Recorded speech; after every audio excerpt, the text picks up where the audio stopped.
Hey everyone, in this quick guide, I'll show you how to enable Clipboard History in Windows 11. This feature lets you copy multiple items and paste anything from your recent clipboard list, which saves a lot of time. First, open the Start menu and click on Settings. In the Settings window, go to System on the left side. Now scroll down and select Clipboard. Here you will see an option called Clipboard History. Turn this switch on. That's it. Clipboard History is now enabled. To use it, press Windows key and V together. A small window will appear showing everything you recently copied. If you are opening it for the first time, the panel will be empty. Clipboard History only shows items after you copy them.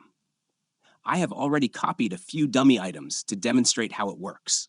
So now, when I press Windows key and V, you can see different text entries in the clipboard list. I will open Notepad and paste one of the copied items by simply clicking on it from the Clipboard History panel. Clipboard History also saves screenshots, so if you take a screenshot using the Print Screen key or the snipping tool, the captured image will also appear here in the clipboard list.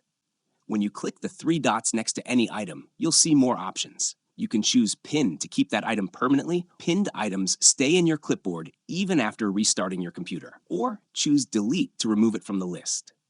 If you want to clear your entire clipboard history at once, select Clear All. If you want Windows to sync your clipboard across devices, you can also turn on Sync Across Devices in the same menu.